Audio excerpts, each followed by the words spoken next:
Recording in progress.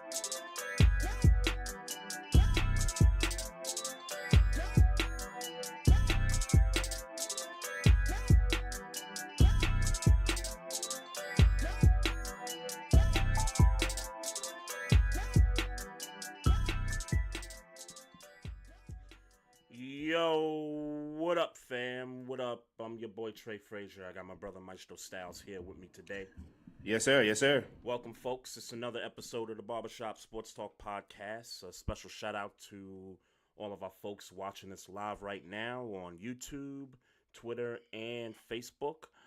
Continue to follow us on those platforms. The Twitter handle is at BarbershopSPOR2. Click the like button on the Facebook page. Click the subscribe button on the YouTube channel. And you can also hit us up on the gram at Barbershop Sports Talk Podcast. What up, fam? How we feeling today? Cooler, man.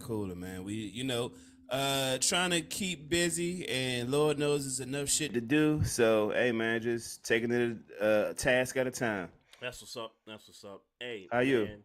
I'm good, man. I'm good, bro. Today was officially the last day of school for the kids around here in Anne Arundel County. So the summer has officially begun, at least for the kids' part.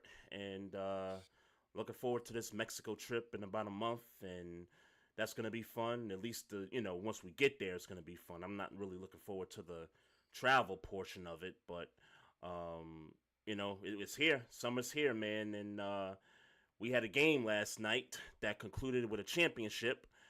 Congrats to the Denver Nuggets on front. Nikola Jokic, Finals MVP. Obviously, well deserved. I'm happy for a few guys on that team, man. I guess, and obviously the Joker is the big, story here, but just from a local perspective. Jeff Green has been in the league for about 15, 16 years. He's been almost on half the teams in the league, and there was one heart point surgery. I think like his 5th or 6th year in the league, and people thought he wouldn't play again. And he's bounced around, and he's been contributing to some teams. He even helped the Cavs back in 17 to 18 get to the finals on that team. So to finally see him get some hardware, man, that's pretty good, man. That's got to feel good for him. Yes, sir, man. DMV native. You know what I'm saying? Hey, shout out to him, man. Glad to see it. Yeah, absolutely. Jamal Murray, another cat that I'm happy for. Tore his ACL a couple seasons ago, was out for a couple of postseasons, and who knows how early they would have, been able to do this had he been, right, when he came back the first time. But he's here now. He balled out in these playoffs. Yes, for sure. Almost, what do you average? 10 assists in this series. And more than that, bro. Was that game 4 where both of them niggas had triple doubles in one game? I think it was game 3 where they kept him in the game on purpose just so he can get that last rebound to get the triple double. I mean, but hell, if it was, whatever points, whatever assists and 9 rebounds, that's still crazy. But and in that situation, why not make the history? Absolutely. I mean, I know people was criticizing it, but it's like, yo, who wouldn't want to see 2 of the best players on the team get triple doubles in the same game? Let alone and it's the finals. I gotta assume that's the first time it's ever happened in the finals for sure. I think it's the first time it's happened. I have to assume that. I can't imagine that ever happening before that game 3. Straight to it, man. Is this a dynasty in the making? That's a good question, man. And I was supposed to be doing some research on this before we got on, but before this finals, for the last 4 seasons, we've had 4 different teams win the championship. And I was trying to think back, because the NBA's got dynasties and stuff. You think about the Bulls in the 90s, the Lakers in the early 2000s, and Spurs. The Spurs, they didn't go back-to-back, but they did, They definitely were a dynasty. 5. Right, they did get 5 in a number of years. Golden State, the most recent one. Miami with their back-to-back. Even going back in the mid '90s with the Rockets. Well, are we counting? Back-to-back. Hold on. What's up? Back-to-backs do not count as dynasties.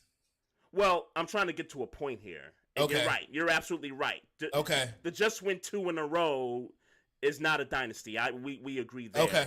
I'm getting to a point here because, for as long as I've been alive and have started paying attention to the NBA, there's not a lot of teams that have won the championship because of the dynasties that, I alluded to earlier in my monologue here. So I'm trying to think back to the last time there was a period where 4 different teams won the championship, 4 years in a row.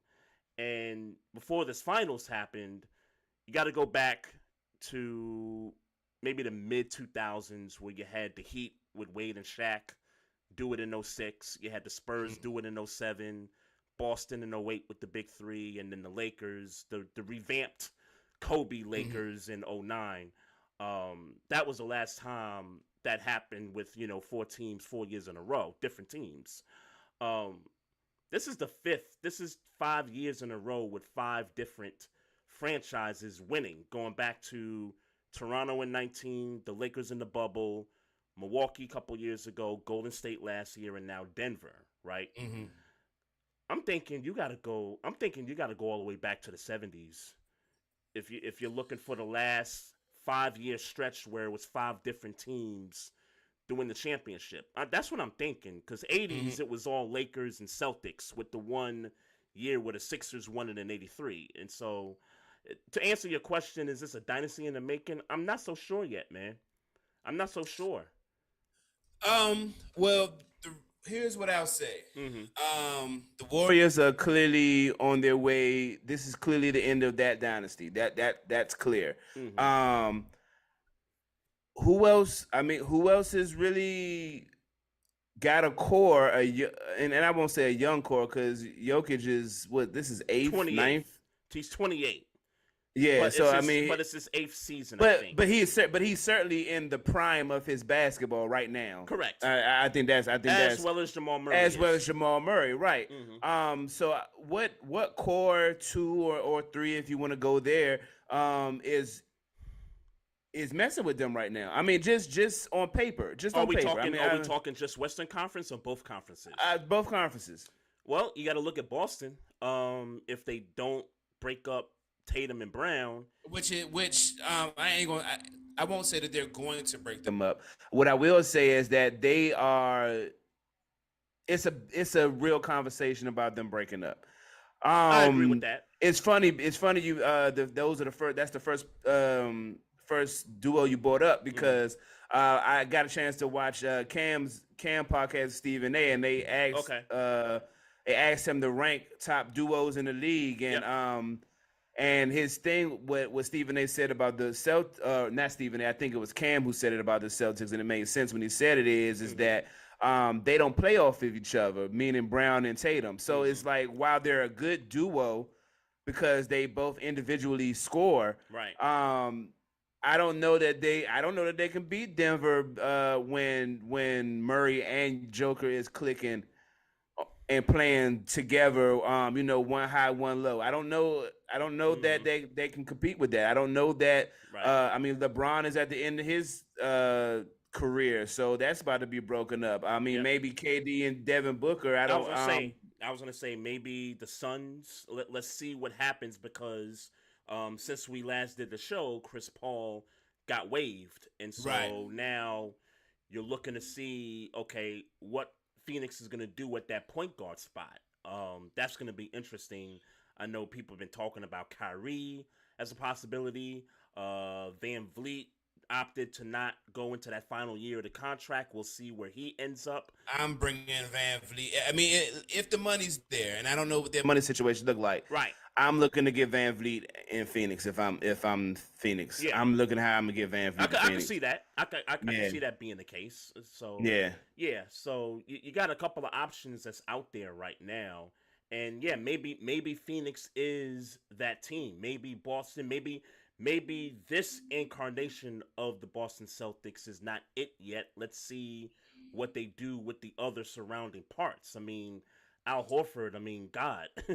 dude is, old as dirt, man. Like, you gonna But go the team another is year? young. But the team is young. Yeah, the So team is young. so Al Horford is not like the person I per se think you got to worry about. I mean, I think if Al Horford leaves, I get that he's been there for defensive situations And in that's spite why of I shooting. bring him up, because Yeah. I'm talking more so if we're talking about dethroning the Joker, what's Boston gonna come with? And I don't know that Horford, at this stage of his career, can do that. well, I think Robert Williams Is a viable guy. I mean, I don't know if he can. I mean, I don't think there's anybody that can stop him. You know what I'm saying? I mean, maybe it's people that can make him focus on scoring more than facilitating, and maybe that helps the other team. But I mean, as far as him scoring, I mean, now the conversation about Joker is that I would rather him have a 50-point game and less than 10 assists than have a 30-point game and over 10 assists. You know what I'm saying? Like, that's a crazy conversation. That's a crazy conversation. And Miami did that to him twice in the series. And the reason I know that is because the 2 parlays that I played for the Joker to get 10+ assists, he only ended up getting 4. So that's how I know that. So I know that was game 2 for sure. So game 2, yes, game 2. Yeah, and then I know last night's game. Last night's game, okay, yeah. I was so pissed. Yeah, and last night's game was I'll be honest with you, I heard it was a barn burner, but I fell asleep. It was riveting, man. Yeah, I ain't gonna lie, I fell asleep. It was riveting. I saw you say you got to put the game on mute, so that was early. Yeah, because when I got to the game, I was doing something before the games got started. And I'm hurrying up, trying to make something to eat and get to the game. And I made it my business to check Twitter when playoff games are playing. So I saw you tweet that the Nuggets looked sloppy. When I cut on the game, they were still up a point. And then I saw the Heat starting to look kind of stupid, and I was just like, "Oh, all right, let me just put this on mute. Check back later." But I did keep it on. I did not mute it. I kept it on. Okay. I just fell asleep. Gotcha. Yeah. The other parlay I did lose too. So I did a 6-leg parlay, and I got 4 out of the 6. The one I lost was the Joker that I was telling you about with the assist. And the Caleb other one, Martin. Yes, yeah. I saw your parlay, so I don't remember it. But when I looked at it, I was just like, Caleb Martin. Then Caleb Martin. Here's the thing: he's made threes in every game in the finals except for last night's game. Yeah, but that's why I played it. That's why I played it, bro. Yeah, but did he make 2 in every game? I have to check the number. I saw percentages. I saw percentages. I saw where he shot 50% from 3 in a couple of games, and then I saw another game where he shot 45%. Now, I didn't see what the actual number of threes he because made. I'm pretty sure game 1 he only scored 3 points. He was 1 or 2. Game 1 or game 2. So maybe he scored the 1 3-point shot. Okay. Right. Okay. I mean that's kind of fair, but I was banking on him. Sure. If you're trying to get the most, bang for your buck, trying to get the money and stuff, you got to make a risk. Got to make a risk. And I thought, you know what? That's a safe risk. He's made threes every game in the series. Let me two threes just to get 2 threes to win the parlay. I'll take that chance. Yeah, and he ended up not shooting a 3. So to the Heat. And I know we ain't giving enough, and we're gonna get back to Denver because I still got to show Denver. I got some questions about. Were you Denver. done with your conversation about the dynasty thing? Shit. I'm glad you asked that because I don't remember. Because we kind of concluded with Phoenix possibly being a threat. I think they have a high possibility of being a dynasty. I don't want to jump out the window yet, but this is what I'll say. Would that duo being a high and low duo, meaning pick and rolls, meaning you know what I'm saying. Yeah. That's just really going to be tough to stop. And both of those cats could average over 25 a game, playing off of each other. Right. That's so. And Jamal Murray can get better. And we've seen him ball, but I think he's got a chance to be better than he was this year. Like, and I think that's the scary part. I don't know if I believe that. I don't know if I believe that. I think he's right where he's going to be at. You think he's right where he's I think he's hit his ceiling. I do. I think he's hit his ceiling. Unless his jump ain't bad. Let's be clear. He don't have but like if I had to point a flaw in his offensive game, I don't know that he's spotty. He's spotty as far as I would say the shooting would be catch and shoot. As far as catch and shoot, like when he get in the rhythm, it's lights out. But you gotta count on him getting the rhythm. But I don't think he's not like I wouldn't consider him a knockdown shooter as more than a cat that can get hot. Right. So so with that being said, I don't know, and because he likes to go to the rack, he's a aggressive guard. Yeah. You know what I'm saying? I think he's still I think he's about where he's going to be at. But what I'll say is that dude can average 25 and his partner can average 25. Yeah. Also, so if you got 25 in the paint and 25, out in the perimeter, and that's can facilitate too. That's really hard to defend. So you keep shooters around them, and this is a dangerous team. And you can kind of, for lack of a better term, rotate shooters. Like if KCP's gone for some reason, get another shooter. You know what I'm saying? Like if you just keep shooters around, you know what I'm saying? Like we know Bruce Brown's probably going to get a paycheck this offseason. Yep. You know what I'm saying? They might lose him. They might lose him. I don't think they're going to lose him. I think they're going to find a way to sign him. You sure? There's already rumors about Joker talking about re-up time might be coming up soon, and because he's off the championship, and that he's already willing to take pay cuts to keep. I was going to say, because that's the only way they're going to be able to do it. Because there's already rumors of that. Okay, well that's fair. I'll subject to that then, because if nobody takes pay cuts, I don't see them keeping Bruce Brown. They put a list of the salaries on the Nuggets, and we know Murray's getting like $30 million. The Joker's in the 40s. Yeah. Michael Porter Jr.'s in the 30s. And you think he's overpaid? Michael Porter Jr., I think he is right now. And he didn't have a great finals. With the exception of last night's game. I thought. Well, he rebounded well. I think what came glaringly evident is that his shot wasn't falling, so he found other ways to make things happen. I agree with that. I agree with that. But to answer your question, I do think he's overpaid, but I think it works for the Nuggets. I think he and the Nuggets are a perfect fit for what the team is trying to do. And then you got Aaron Gordon, who's getting about $20 million a year. And then if you combine that with some of the changes in the CBA that's coming up, where they're going to put a lot of restrictions on how teams spend their money. And so that's going to be interesting, not just for the Nuggets, but it's going to be interesting for teams like Golden State, Phoenix, and other teams that Milwaukee's another team. Like that, it's going to be interesting how that shapes out and how all these teams are able to keep their guys. So we'll see. We'll see what happens. But where does I know this has been a conversation on your timeline today. Where does Joker rank all time centers? Right now, I'm not ranking him right now. Really? Why? I'm not gonna. Here's what I'll do. And I said this on Twitter.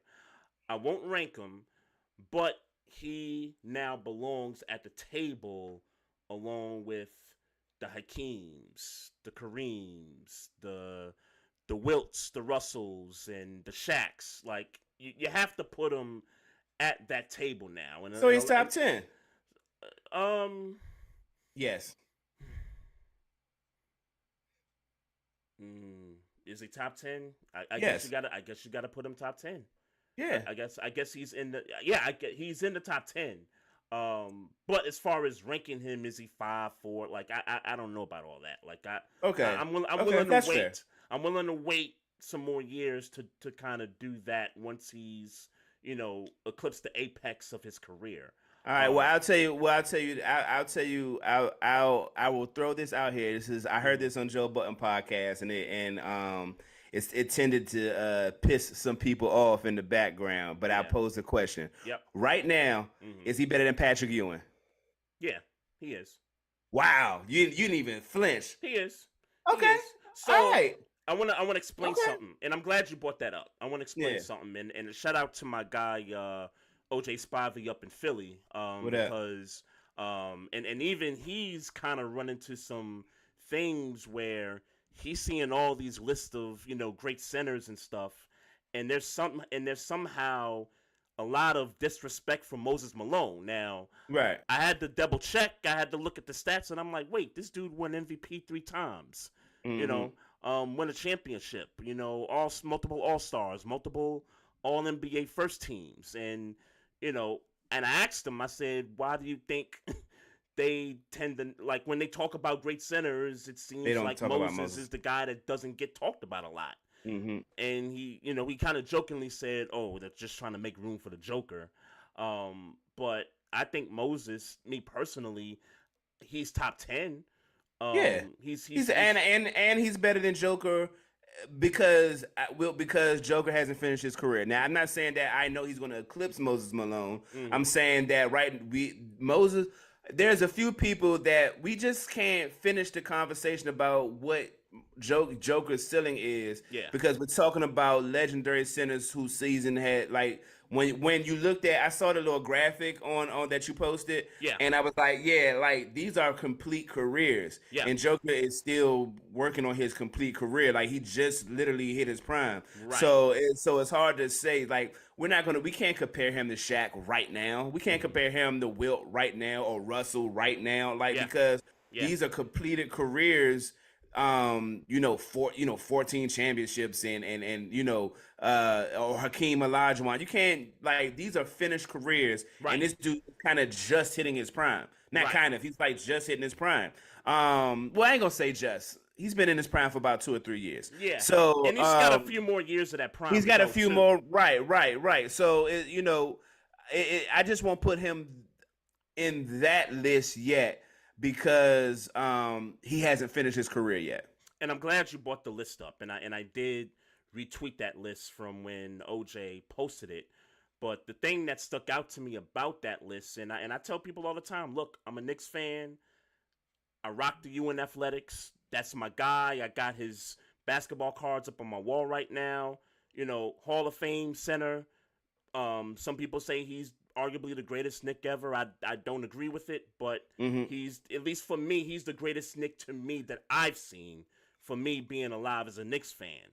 Interesting. When I look at that particular graphic from earlier this morning, the one thing that stuck out of all the centers on that list was that Ewing had no rings. Like all the other centers on that list had rings, finals MVPs, and that's the difference, and that's why I didn't hesitate.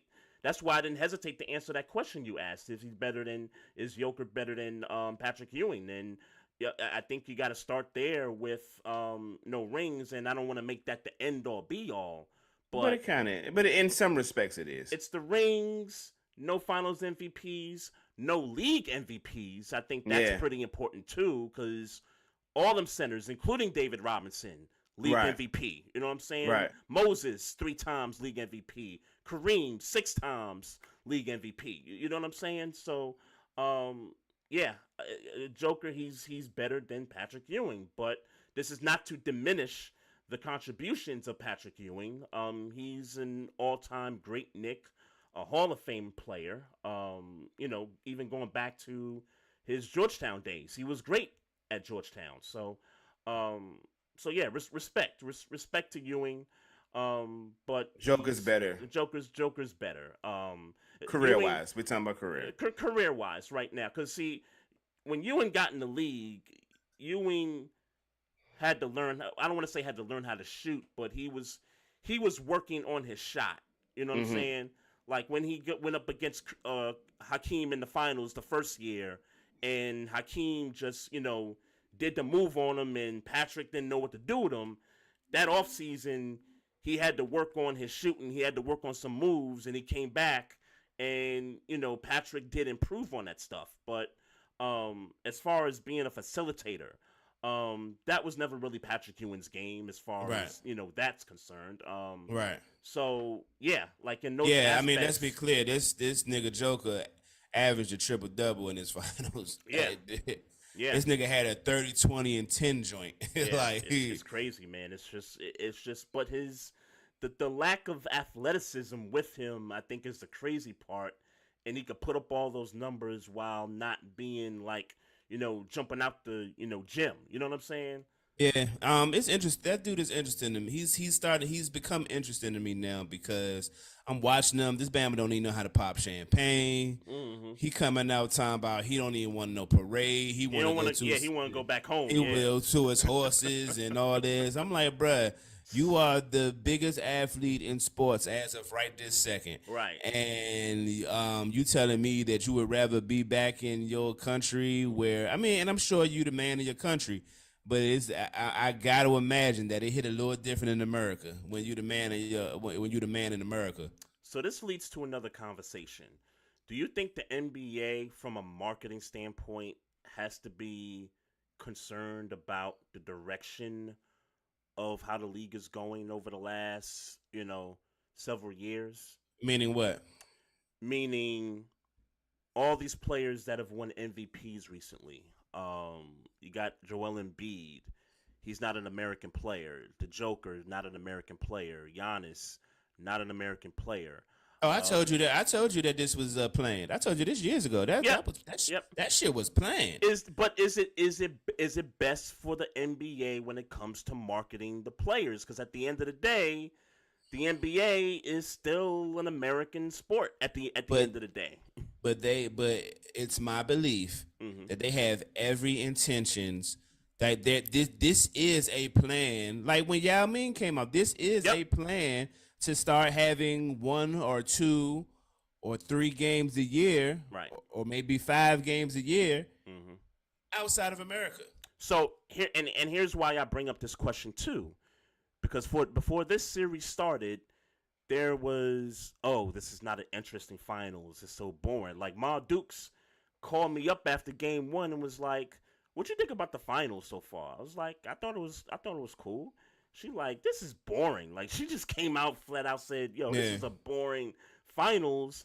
And I get the feeling that a lot of people feel what she feels. The Joker, when it comes to personality, boring. he has a boring personality. He's not a guy that's in a highlight reel a lot, so you combine that with the personality.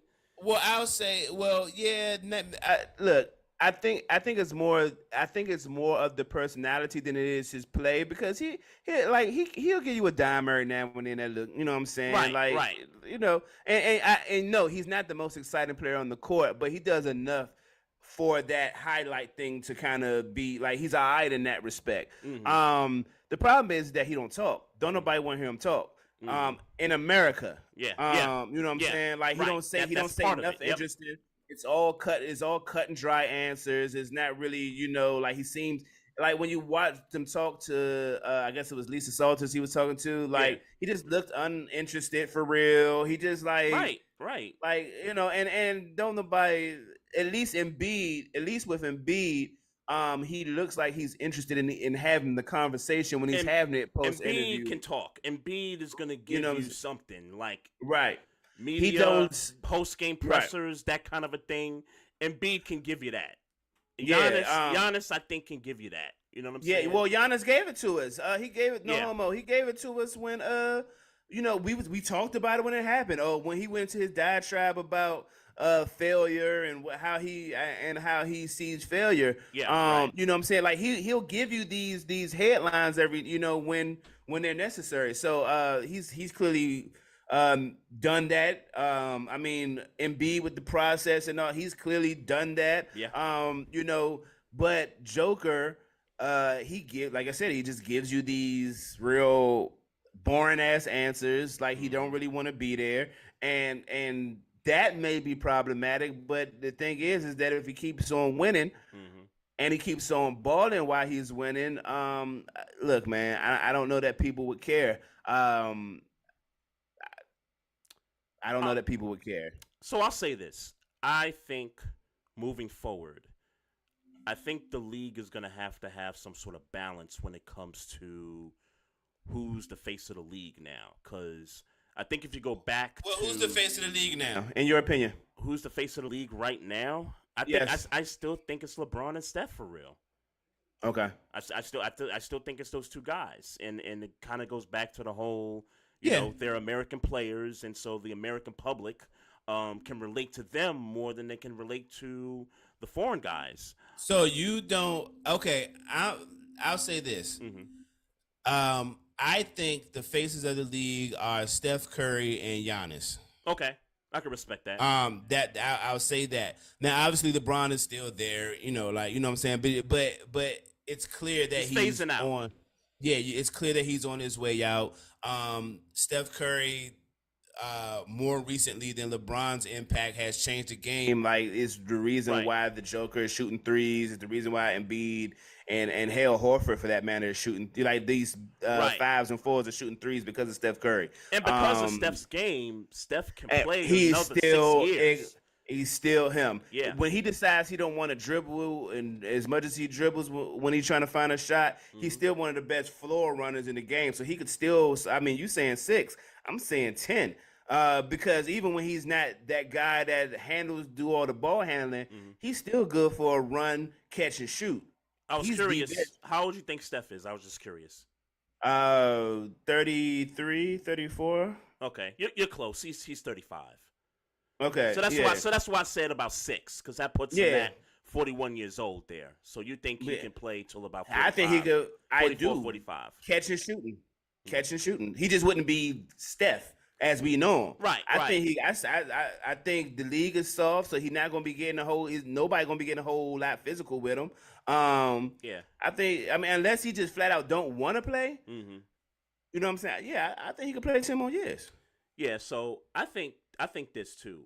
Going back a few years in the draft, in the Ja and the Zion draft, and we'll talk about Zion in a minute here. But going back to that draft, I think people anticipated that these two guys were going to be the two guys that were going to be the future faces of the league. And 100%. Because of the stuff that's been going on with both guys from a distraction standpoint, not to say that these two guys' careers are in jeopardy, because I don't believe that for one bit, you know, with both situations. I don't when you say I think their career's in jeopardy when you're talking about them being the faces of the league. I think that's done for both of them. Face of the league? Okay, I can respect that. That's done. But that is done. But for as far as just playing in the league, like, they'll still be productive players. They'll still be in the league, and they're still going to be productive players despite their, you know, separate incidents. But those are two American players that the public can relate to, and so now that that's kind of, you know, passes by, we're looking at this coming draft. Who's going to be number 1 coming out? It's the kid from France, Wei. So, you know, in about 5 years, that dude probably going to start, you know, tearing the league up. You know what I'm saying? So I'm telling you, bro, I think that the NBA wants it this way. I really do. Okay, I think they want it. They have dreams or visions or goals, rather, of expansion out into the international. And again, they have been shooting. They got scouts for a while. Yeah, they've been shooting for it a while. Hell, that's how they found Victor out there. That's how they found Victor. That's how Embiid came to America, yeah, that's like, it's very clear that they are trying to expand and be more of an international game. I mean, look, let's be clear. As good as the NBA and the NFL is, football is going crazy around the world. Yes, and American sports want a piece of that. That's just what it is. We see it with what the NFL been doing. They want a piece of the international pie. And the NBA is no different. The NBA is no different. They want to compete with soccer. Yeah. And what's the soccer player's name that just decided to play for the MLS team in Miami? Messi. Yeah. Messi. Yeah. Yeah. And then they got Meg Thee Stallion dating some cat in England or France. Some dude she dating that's like a soccer, like the power of Rock Nation. Yeah, like you could look. I don't know. I don't want, you know what I'm saying. My ears are a little tainted from hearing Joe Budden talk about it, but it seems that I'll say this. If it's marketing, fine. I don't really care. Like shit, what the heck? That ain't got shit to do with me. Yeah, But right. I'm a small fish. I'm a small fish in that big pond. Like I don't give a fuck. But it would seem that just seems a little, weird to me. Yeah. Fishy. Yeah, like what happened to Travis Kelce? What happened to her and Travis Kelce, talking? Travis Kelce, I ain't never heard that. Oh, you were? Yeah. When, I forget what event they was at. But yeah, they was caught together talking, and there was a rumor out there floating around that her and Kelce were dating. Wow, yeah, I never heard that, but but all that to say is that they are definitely American sports want a piece of the international pie, and it starts with I remember saying it when Giannis came in. Why are they putting this dude up so high and he ain't did nothing yet? Oh yeah, I remember having these conversations on this show. Mm-hmm. So it seems that way. The process was a marketed plan. And the NBA helped push that plan. Yep. You know what I'm saying? Like right. It's an international thing. Right. Yeah. I just think it's interesting because I think the league cares about marketing their stars. At the same time, but they're creating their stars, and that's the thing. Yeah. They like the idea that they're creating their stars. They're creating stars. Yeah. So and you know what I'm saying. One thing about us Americans over here, we know the game. Mm-hmm. And what I mean by that is, load management is a big thing. These Bammers know they got the leverage. I don't want to play tonight. Mm-hmm. I don't want to play tonight. You know what I'm saying? It's a players' league. You know what I'm saying? Yeah. And with it seems, and correct me if I'm wrong, right? These international players ain't taking a whole bunch of nights off. Just flat out, just taking nights off. No. They're injured. No. These Bammers is playing. Right. It's us that's like, hey, I don't feel like Kawhi. I don't feel like playing like I don't feel like playing like Kyrie. I don't feel like playing. It's them niggas. Yeah. It's not the international players. Yeah.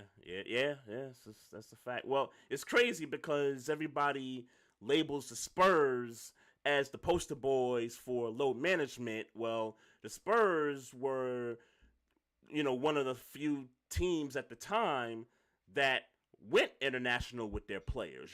Duncan from the islands, Tony Parker from France, Ginobili from Argentina, I think. Argentina. So, yeah. Patty Mills from Australia. Yep.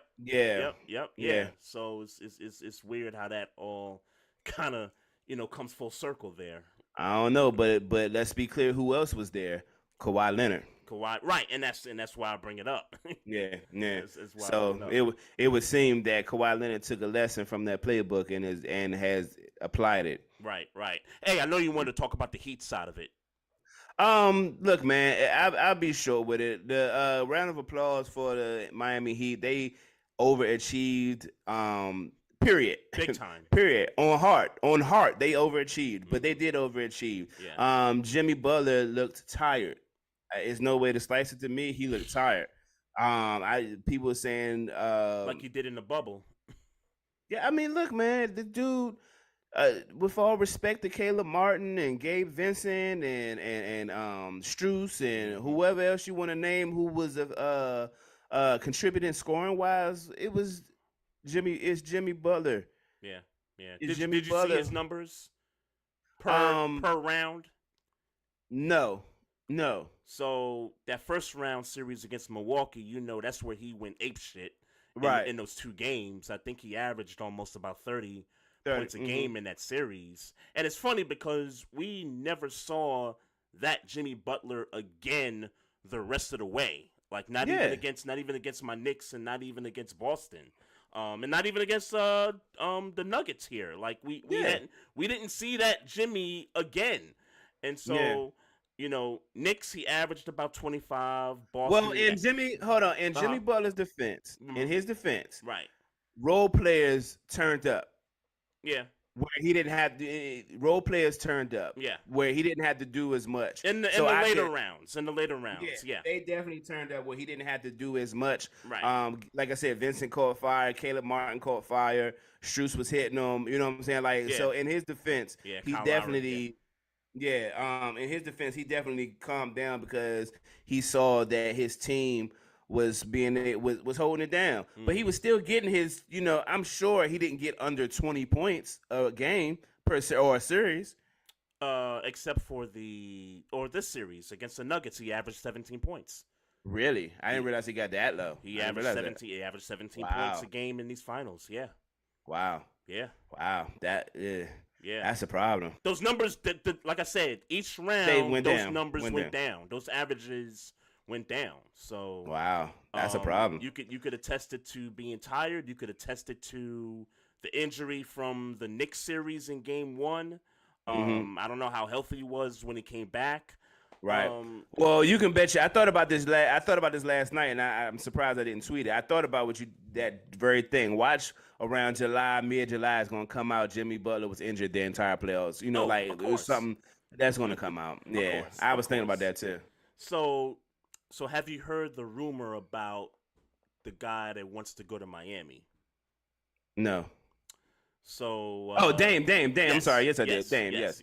Yeah, he needs it. He needs it. I was gonna say he needs it. He finally came out on a podcast and said, "Hey, I kind of like Miami," and he mentioned something about him and Bam are good friends, and then he also mentioned the Nets, and also mentioned Mikal Bridges, how that's his dude also, whatever. But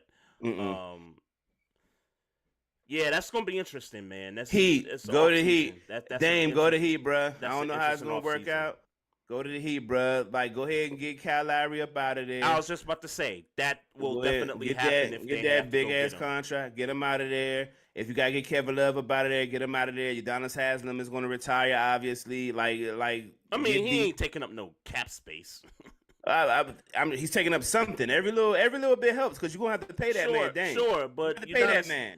Udonis Haslem, I don't think is keeping Dame Lillard from coming to Miami, like from a money standpoint. I don't think in complete totality, no. But if you can get that 1% of the salary cap off to give to Dame, get him out of there. I'm just saying anything you can get out of there that's serviceable without terribly throwing off the character, the chemistry of your team. Right. Get him out of there. Get him out of there ASAP. Because Jimmy Butler don't even want to handle the ball. He don't want to handle the ball. He want to get his space and find his spot and shoot. That's what he wants to do. Yeah. So give it to Dame. Let Dame do his thing. Bam, while he's a good scorer, you don't want him scoring like that. He got to play defense. And all he's going to do is score in the paint. That man don't want to shoot threes. Well, I say that to say because as good as Bam was in this finals, it was just like, all right, well, he's doing a lot. He's doing a lot trying to guard in the paint, trying to guard the paint and then still having to score. That's a lot for him, right. Especially considering who's in the paint. Yeah. You know what I'm saying? So they need somebody that can focus more on straight up scoring. And Dame Lillard is going to score. Yeah. So what do you think? What are the chances that trade happens if Dame finally says, okay, I give up trying to stay in this Portland thing, and I think they got the number 2, number 3 pick in the draft or something like that, so that could potentially be like a draft day trade of some sort. What kind of chance you give it that could happen? I'm gonna say 50. I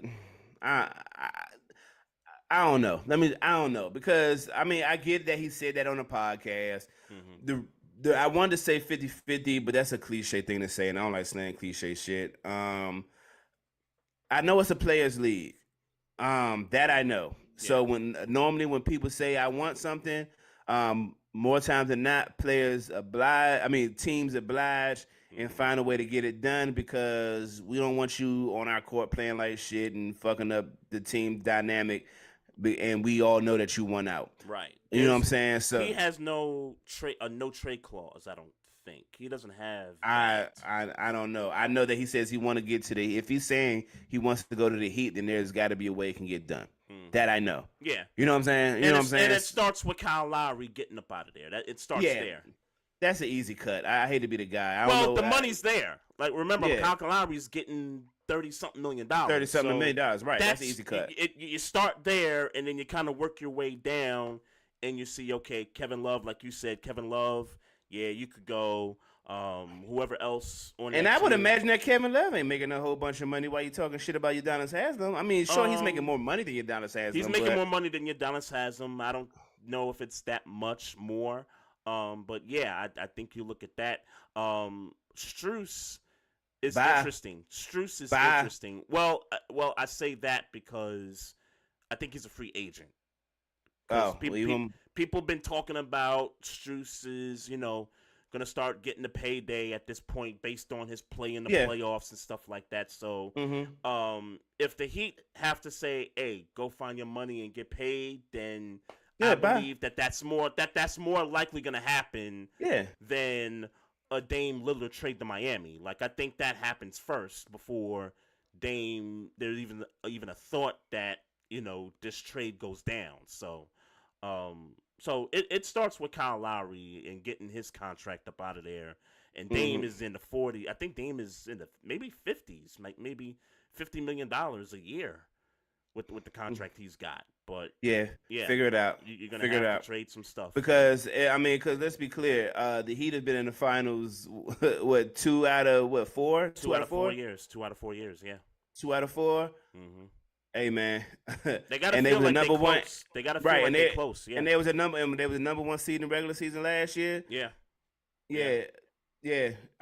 Stop playing to get Slim a ring. Stop playing to get Slim a ring. And you arguably got the best coach in the conference. Yeah. Go ahead and get Slim a ring. Go ahead and get them a ring. So, he need a ring. Dame and Butler need rings. And Bam does. And I want Bam. And now I kind of want Bam to get one. Yeah.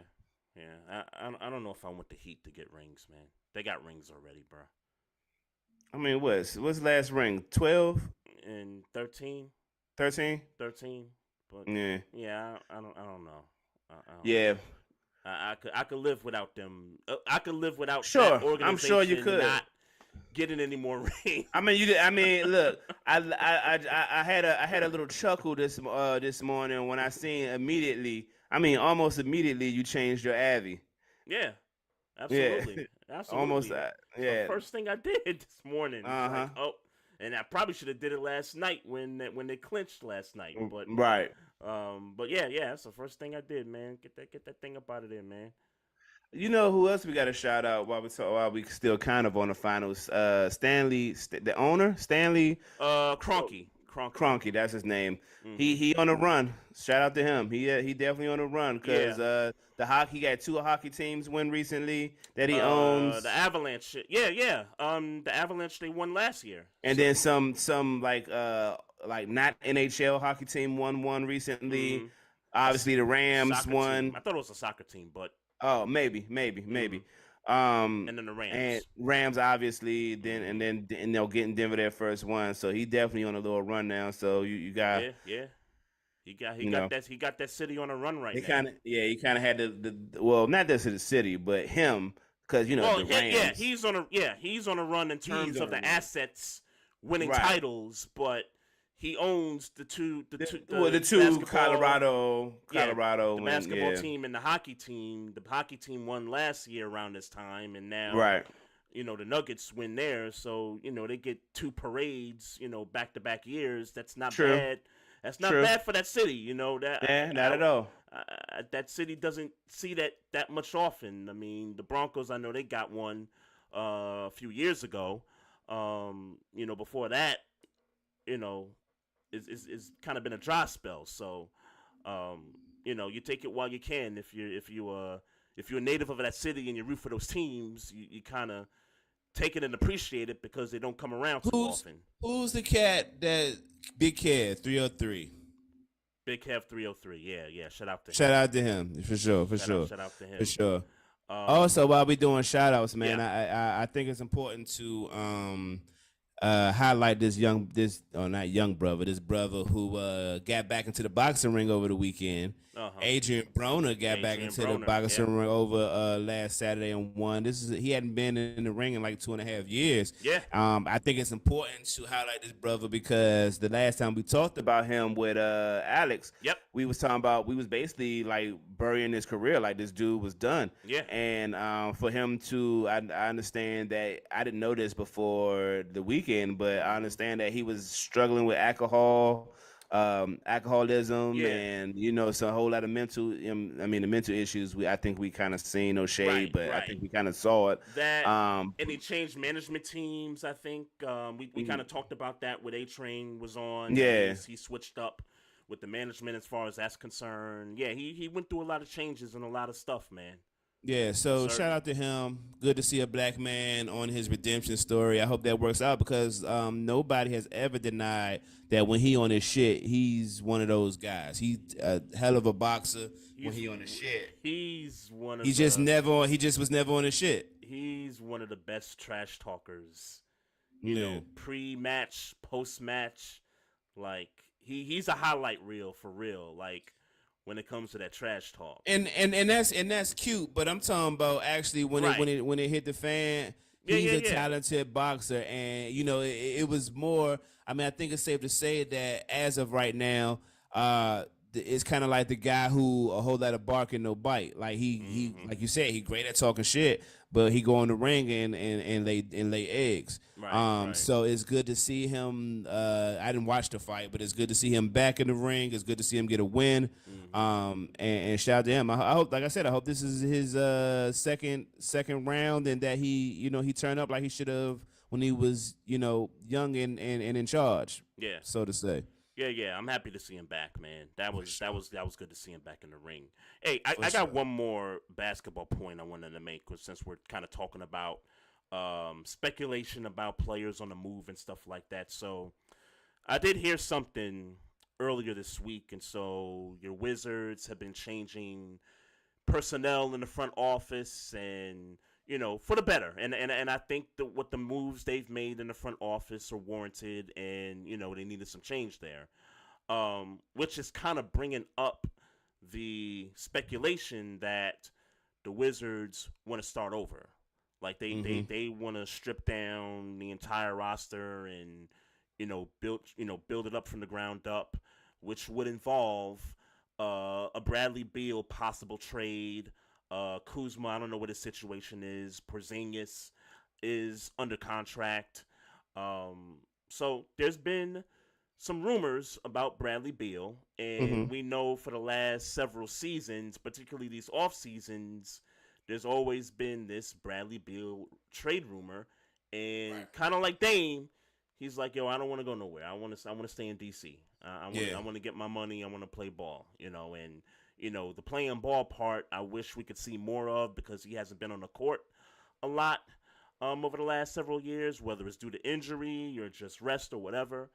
There's been a couple of teams rumored to go after Bradley Beal, and they're just teams that are just up I-95. You got the Sixers. That team's been put out there. They say he and Joel Embiid have a pretty good relationship, and that kind of a thing. And I think they were rumored maybe a year ago too, to be a play for Bradley Beal last offseason, but it didn't work out. Yeah. So you got the Sixers, and then you got my Knicks, where someone from the media up in New York talked about, hey, if you compare Bradley Beal with Jalen Brunson, that's a pretty good backcourt to have on the team. Now, what are you giving up if you're the Knicks? In my book, you're giving up R.J. Barrett. In my book, you're giving up possibly. Well, no, I don't want to say Randall. I think they would keep Randall, but I think they would definitely give up R.J. Barrett. I think they would give up a guy like Emmanuel Quickly. And maybe. I mean, really, everybody on your roster that's not Jalen Brunson. Well, not everybody, but who in your mind, who in your mental mind is not worth Bradley Beal? Well, no, I'm not saying that those other guys not named Jalen Brunson aren't untouchable. I'm not saying that. Okay. I'm just saying that I think the package. I'm thinking this is what the package is for Brad Beal. It's R.J. Barrett. It's Emmanuel Quickly. Possibly R.J. Grimes, and maybe 4 first. All those people for Bradley Beal? That's what I'm thinking. I mean, oh no, hell no, bro. And bro, I like Bradley Beal. It's the market. Let's not for Bradley remember. Beal though, but not for Bradley Beal. I understand, but how many first did what's the name give up for Rudy? last offseason. Well, let's be clear. If we're talking about Rudy Gobert, if we're comparing the players, right. Rudy Gobert is more healthy. Okay. Rudy Gobert is the track record for him being on the court is better. No, that's the first point. The second point, Rudy Gobert is while I believe Bradley Beal is a better player than Rudy Gobert, what Rudy Gobert does, which is defense, right? He's top 10 at that, and that's just me being, multiple he's defensive player of the year awards. He's top 10 at that. You know what I'm saying? Yeah, I get that. So wow, Rudy Gobert, and third point is that we have to acknowledge Rudy Gobert was also that was clearly an overcompensation. Period. You think it's and that's possible. It's definitely possible. But look, we've seen all kinds of crazy stuff in the last several off seasons. I guess let me ask you: you would be okay? You would be okay with that? For what I just laid out there. Yeah, with the three players. The three players. You'd be okay with that package? First. You'd be okay with that package? On rip, not really.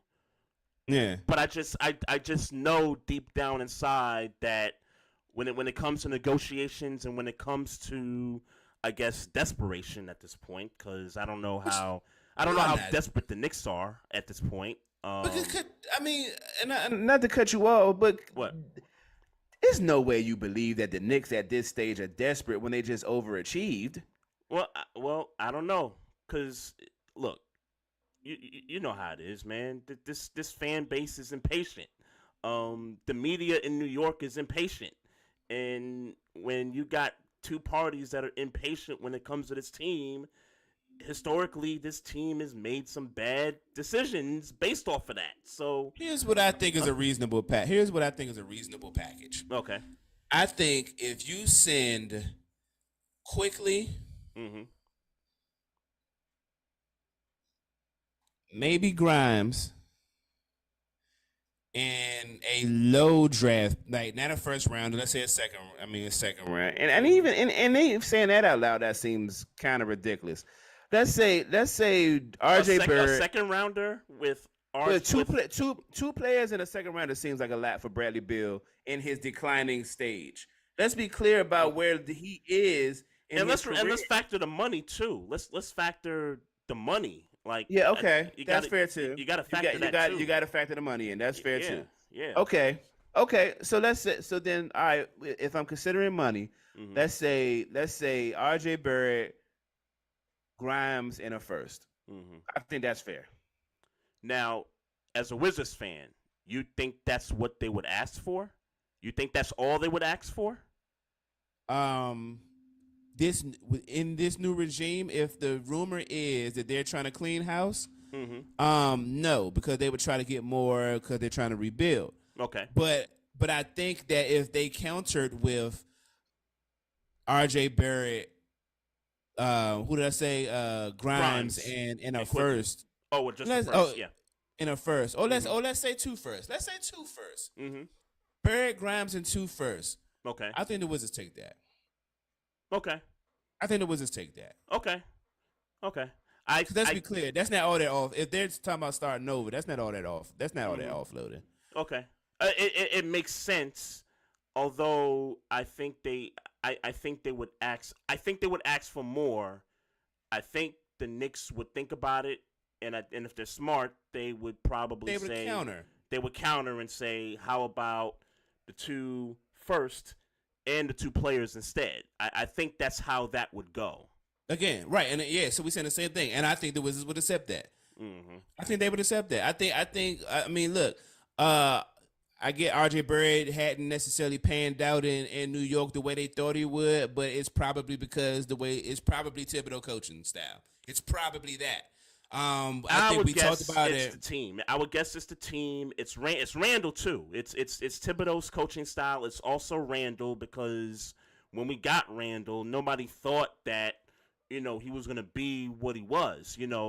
Right. But you, and I want to say it was Chief Rocka had a conversation in the off season. Yeah. The NBA off season that said something to the effect of that. In order for the Knicks to be successful, they need to give the keys to RJ Barrett and let him be a scorer. Yep. I think the Wizards. I think in DC, he's more poised to do that than he would ever had been poised to do that in New York. Yeah. Now I don't know that he would be, especially with Bradley Beal gone. Right. So I think he would be in a position to do that. I don't know if he would do that. I don't even know if Wes Unseld would put him in that position to do that. I just know based on the roster, right, he'd be in a position to do that. He'd be the best player. Like if they clean house and RJ comes in, he'd probably be. Porzingis is there, and let's be clear, Porzingis played well. Yeah. So right now, I would say Porzingis is the best player on the Wizards right now. If they kept Porzingis. Right, if they kept him. Yep. If they kept him. I got you. But I guess we would have to assume if they're talking about burning the building down, they're talking about him possibly being on the move too. Yeah. Him and Bill would definitely be the top people that you would be trying to get out of there. Right. And it's more so the salaries that will, keep them from moving them. So well, I will say this: if that is the truth, and they are talking about burning down the house, Washington Wizards, listen to me and listen to me good. We do not need to draft a point guard if we are burning the building. We need to get the best available player. Now, if we're keeping this team as constructed, I'm sorry, I didn't mean to cut you. What if the best available player is a point guard? Then sure, but I don't think that's going to be the case. Okay. At eight, I don't think that's going to be the case. Okay. Yeah, I gotta brush up on who's coming out me of the too. draft. Me too. I gotta brush up on But me too. But definitely you definitely draft best available if you burn the house down. Let me give a quick shout out here. My guy Carlton Henry up here in the YouTube live chat. What up? Says, "Oh damn, man, came in on Trey putting together the New York Knicks Bradley Beal upgrade package." Well, I'm just and again, I'll just reiterate too that the package that I laid out there is just based off of the crazy deals that we've seen across the league over the past. The only crazy deal you're talking about is is Rudy Gobert. The only crazy one you're talking about is Rudy Gobert. What was the Mitchell other one? Crazy. What was the other Donovan deal? Donovan Mitchell, but that wasn't crazy. That wasn't crazy. Mitchell. It could have got crazy had the Knicks pulled the trigger, but I get your point. I think you're only talking about Rudy Gobert. Okay. Yeah, I thought there was another trade that was kind of sideways. That if it wasn't last offseason, it was the offseason before. But I remember the Jay Crowder joint mid-season was crazy when maybe that's the one I'm thinking about. 5 second rounders for Jay Crowder was crazy. Maybe maybe that's the one I'm thinking about. Yeah, I remember thinking 5 second rounders for Jay Crowder is ridiculous. Yeah, and I thought OKC pulled off some kind of heist also in terms of because they got like 20 draft picks over the next like 7 years or something crazy like that. So so they they've been doing some crazy stuff and some crazy deals and stuff. Carlton Henry says that your offer that you laid out there was a nice offer with the 2 picks and the 2 players. And then he also says in his opinion Barrett, Quickly, and Grimes could get it done with maybe a first round pick for Bradley Beal. So 3 players plus a first round. A first round. Yeah, that's what I was thinking too. Hey, I'd be happy if that was the compensation to get Brad Beal. So you'd be cool with Bradley Beal. I would be cool with Brad Beal for the right price. I would be cool with it. Okay.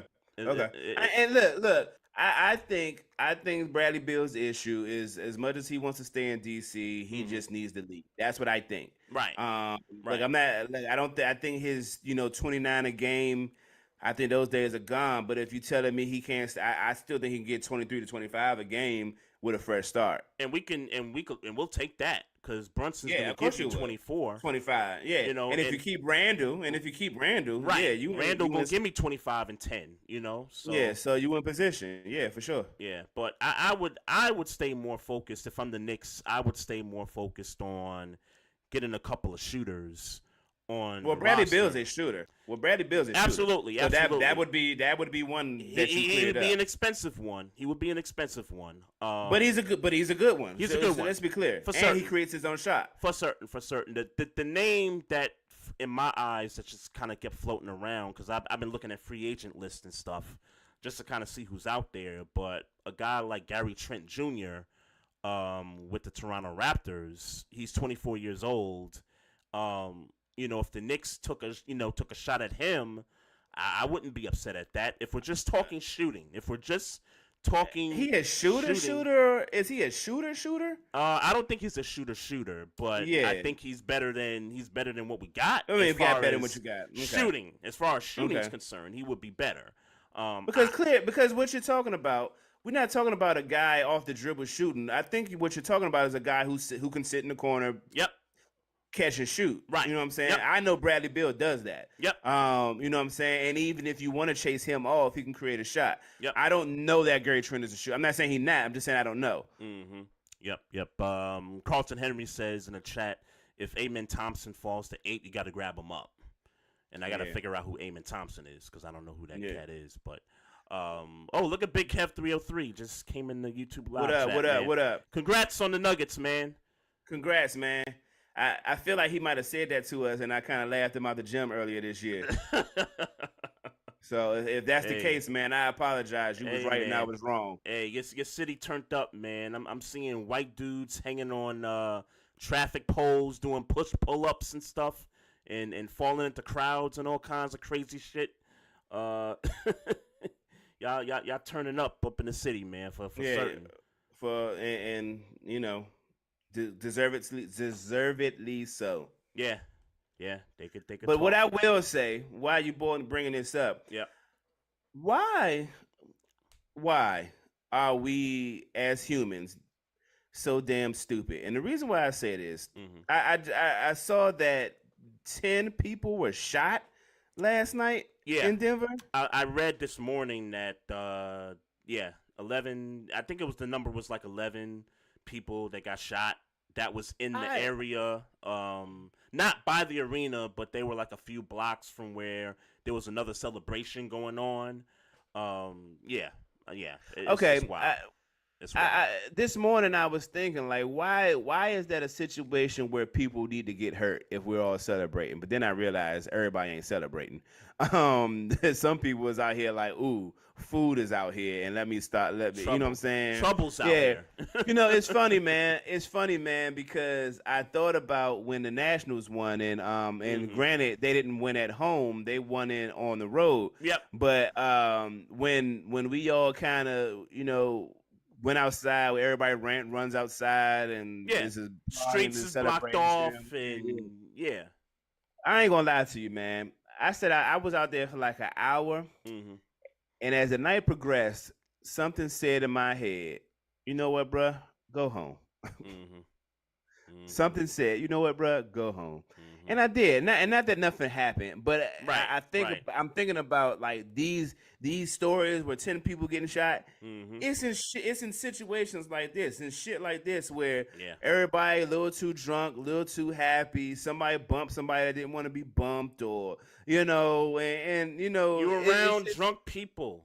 It's no different. Like if you're at the actual stadium watching the game and you're around drunk, pissy people.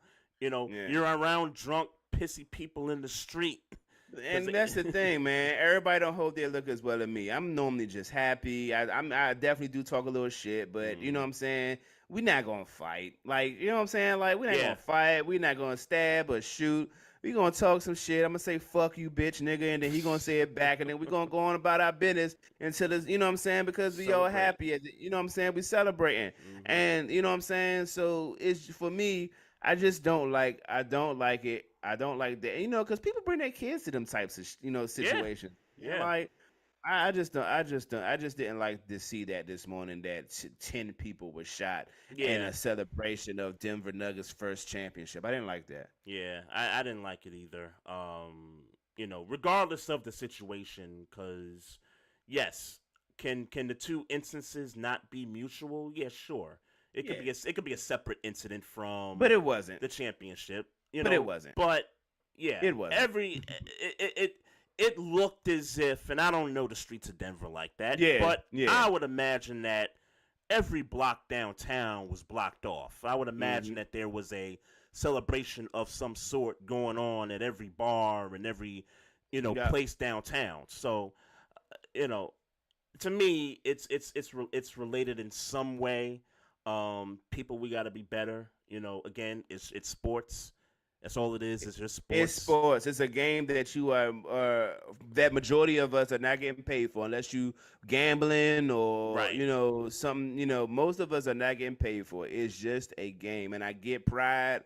I get it. I am a Wizards fan. I am very prideful about my team when we are winning, which is so few and far between. But I'm just saying, when it happens, I'm happy and all those things. But listen here, man. It ain't worth hitting no heads. It ain't worth fighting over.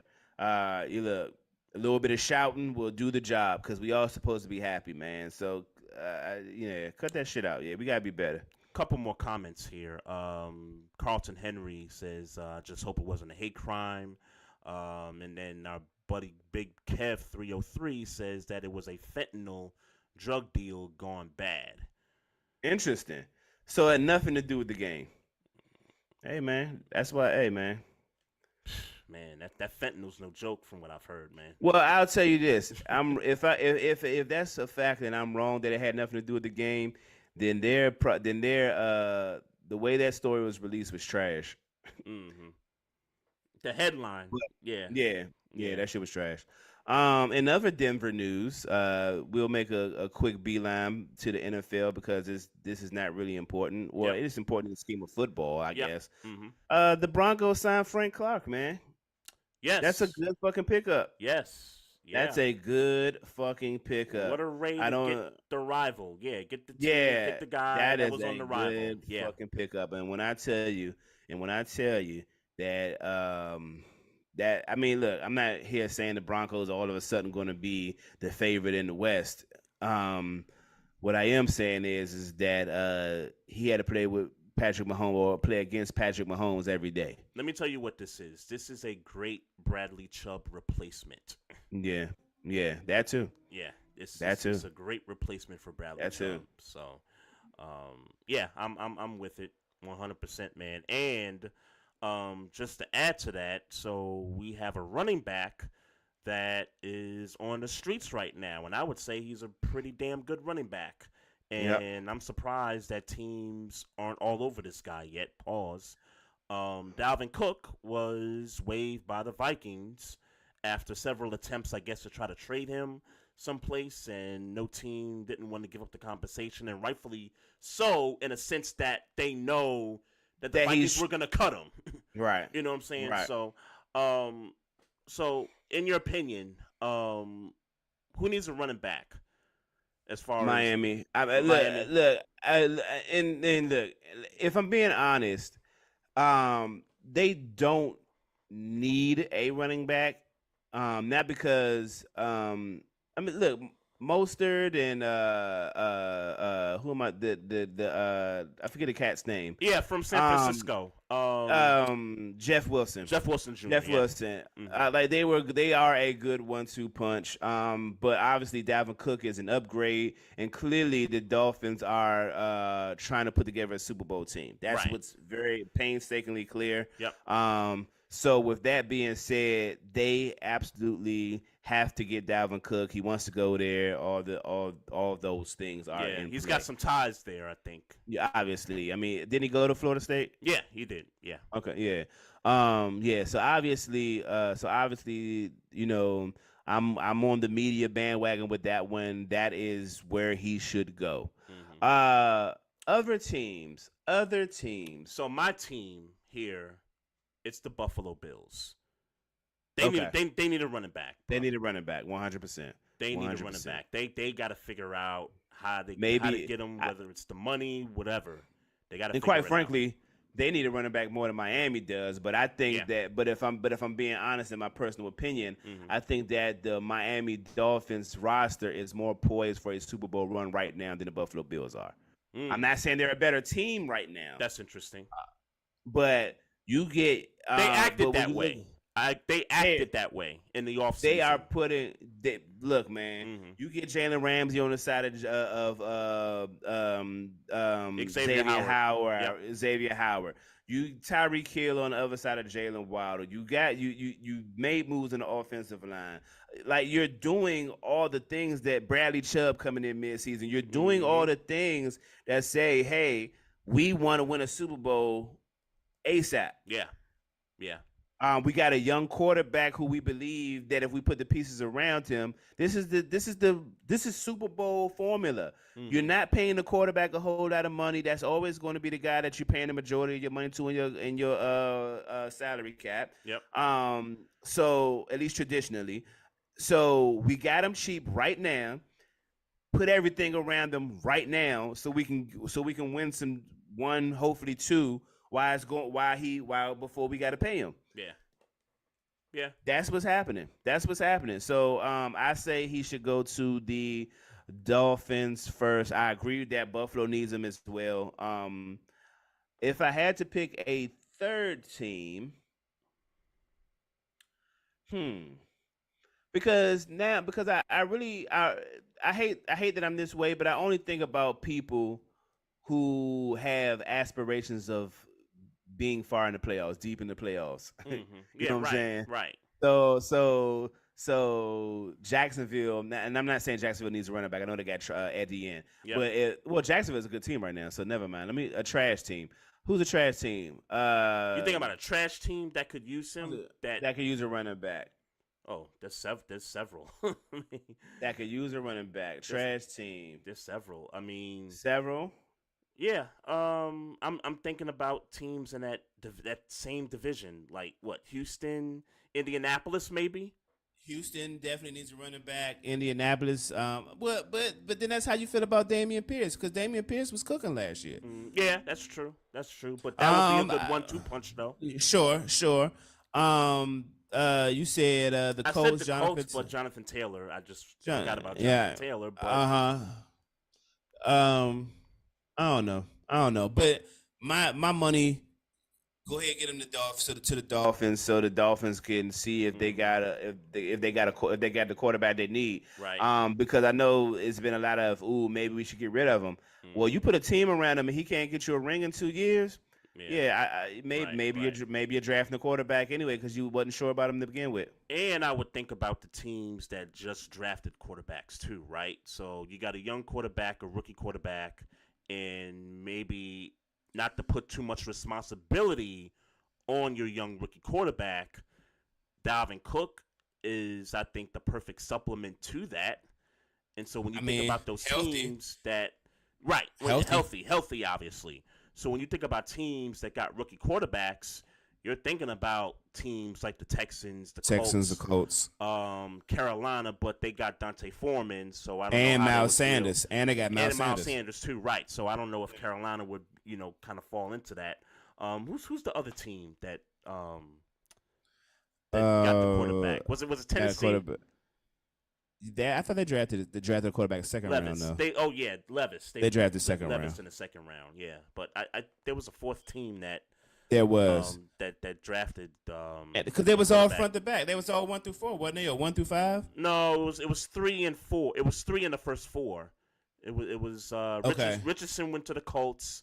Right. Stroud went to the Texans, right? Texans, and then Bryce Young went to Carolina.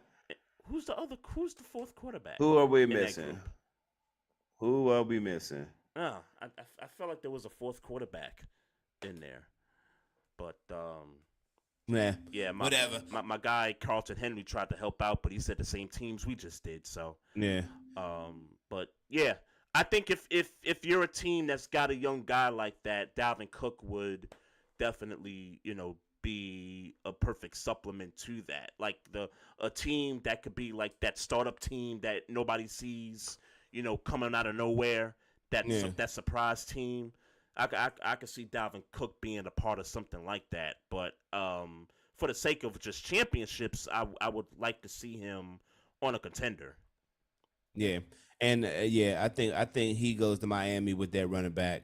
room, that running back room. I mean, even if you got rid of one of those running backs, if it's Wilson, if it's Mostert, if you got rid of one of them and then let Salvin Ahmed, I think is his name, is the guy who was getting me points. Running back injury. Name sounds familiar. Yeah, I think that was the guy. That's the guy who I was thinking about. But even him, who kind of that's a good running back room. Yeah. That's a really good running back room. No doubt. So, man, go ahead, go to Miami. You want to be in Florida anyway. And see if Tua is the guy that Miami drafted him to be. Yep. Lastly, man, do you want to lead into this? You want to lead into this? Hey, man. Let's get to the shade room stuff, man. The TMZ man. stuff.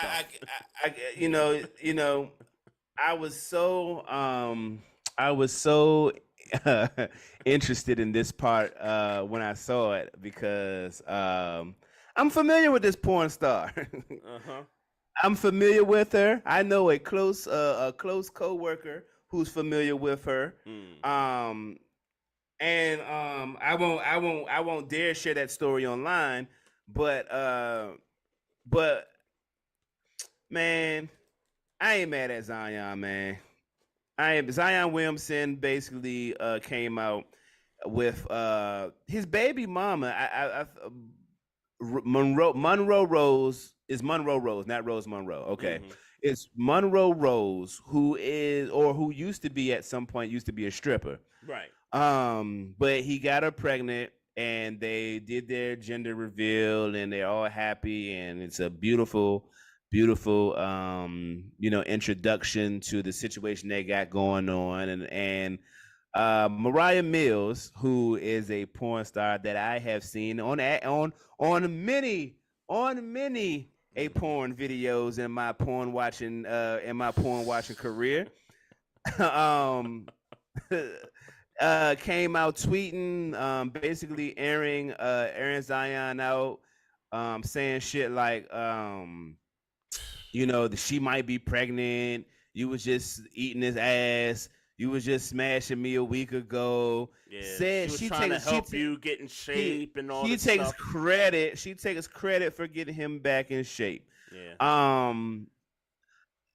There's also now what I wrote in my notes, because I was so intrigued and I didn't want to miss all the kind of details. Yeah. Is that they were DMing each other on Snapchat, and I put a red flag by it because I'm sorry, who the hell uses Snapchat anymore? So the fact that they were DMing each other on Snapchat was a red flag. But then she started leaking texts on cell phones. So I was like, oh, all right, yeah, maybe. I don't know why. I don't get why Snapchat, this DM Snapchat things happen, but they eventually made it to cell phone conversations. He was seeing this chick for a while. He was smashing this chick for a while. And say what you want. As a young man from South Carolina, meaning Zion Williamson, I don't know. I don't know about your, and I won't even air that out. I don't know what your porn situation is. I'm not asking you to divulge that. What I will say is that I actively watch porn, and Moriah Mills is one of them. At least was one of them. I don't know. To my understanding, she don't do it no more. So the shit I be watching be old shit. So she was one of them. She's 32 years old, by the way.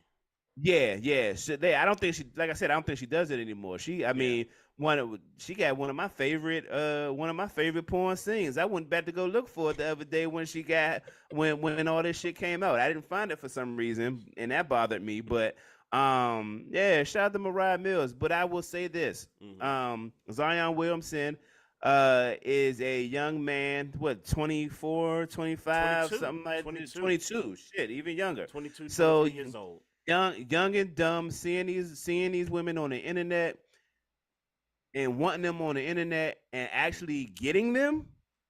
Yeah, he gonna be a little, he gonna be a little out of pocket, man. That's just what it is. He gonna be a little out of pocket. I would fathom me, and I'm 40. I would fathom that, I make a little money, and starting to meet some of these girls that I see on porn sites or see on Instagram, I might now. Hopefully, my shit don't. I'm not famous enough for my shit making shade room, but I might get a little out of pocket at 40. So like, let's be clear, man. Like, yeah, he's out of pocket, but this is one of those.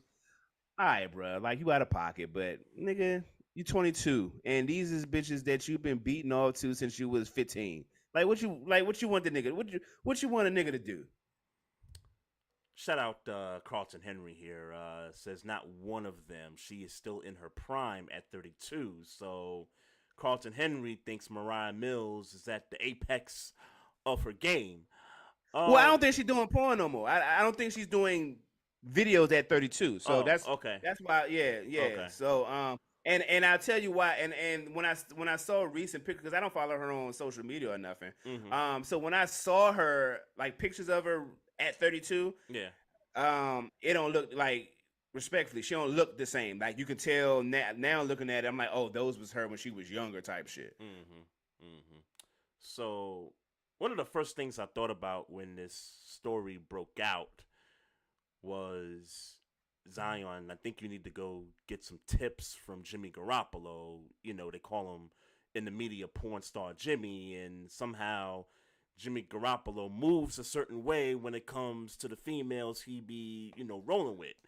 I'm sorry, I'm gonna cut you off because this is important, because I'm aware of that porn star too. Kiara Mia, something like that. Yeah, I was aware of her. She's fire too, by the way. Or she got some, you know what I'm saying? She got some shit that I have seen. You know what I'm saying? So shout out to her. She actually even got to find a daughter that's like younger, like, because she's like in her 40s. That the one.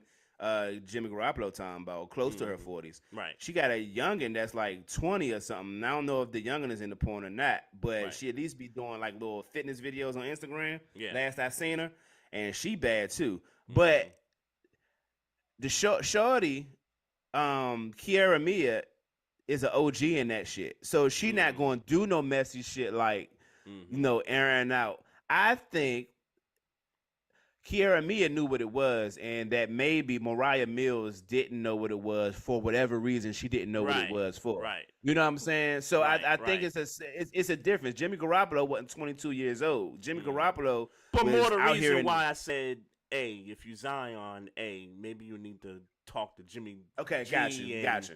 Get some tips on how to deal with these kinds of situations. You know what I'm saying? And maybe Moriah Mills needed to talk to Kiara Mia, because Kiara Mia ain't, last time I seen her on social media, she ain't broke.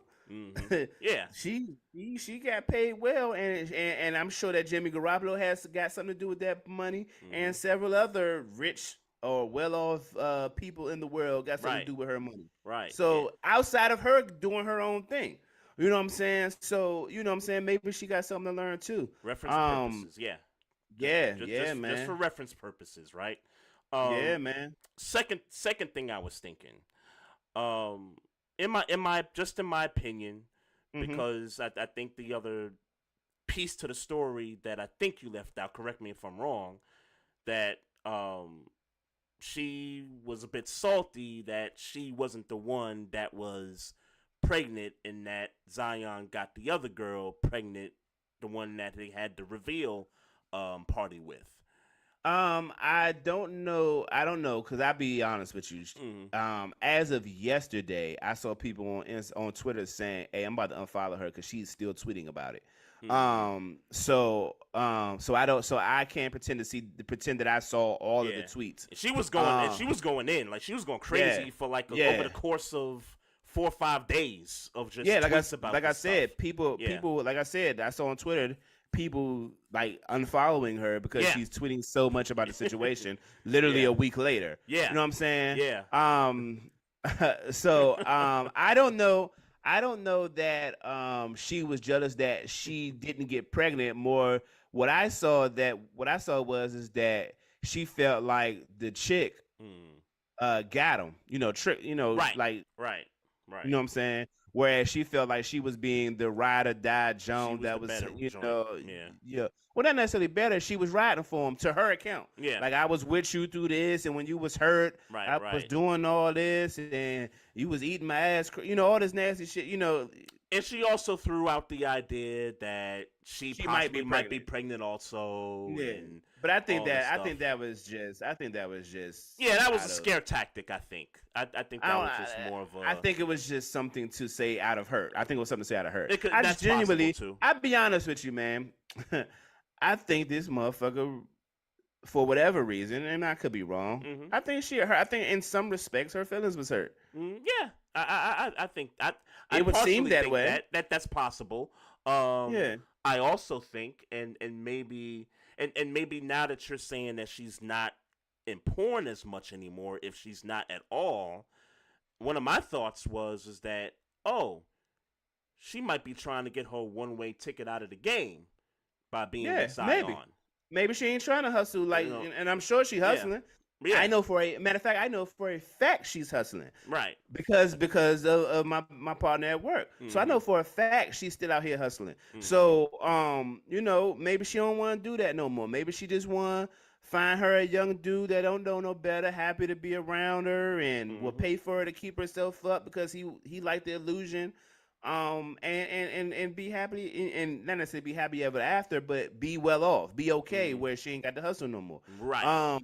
Maybe, or maybe she really did have left. I don't know. I mean, look, it's more interesting to me that she came out with all this wildness. It's really messy of her.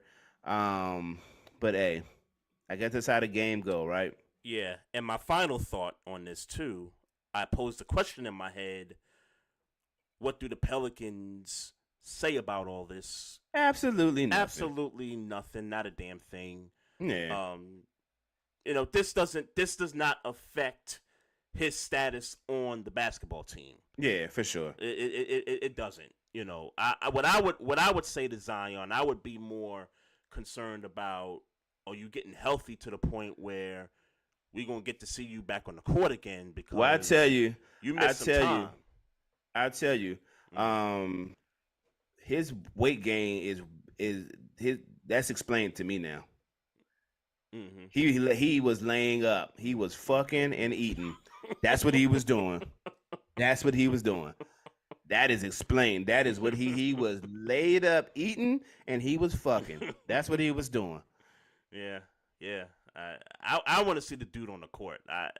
Sure, obviously. Honestly, when the dust settles, I'm gonna forget. Well, I'm not gonna forget about this story because I think parts of the story is funny as hell to me. But when I see you on the court again and you being Zion like people, projected you to be, then all gonna be good. You know what I'm saying? Yeah. Like, this is much. Hey man, you was a young rich nigga living out your dreams. Like I said, I am never going to hate on a young rich nigga living out his dreams. Like I said, that nigga was been beating off the Moriah Mills since he was 15, and the fact that he could DM her or her DM him out of nowhere because she see he a young rich, or however they met. Yeah. And to see her like, oh damn, her? Right. Yeah, how much jizz I done wasted on like, you know what I'm saying? Like, hey man, that's some dream shit. That's some shit. Like that's some dream shit. Right. So he would get a little out of pocket. Like calm down. Most of you niggas would do the same thing. Me included.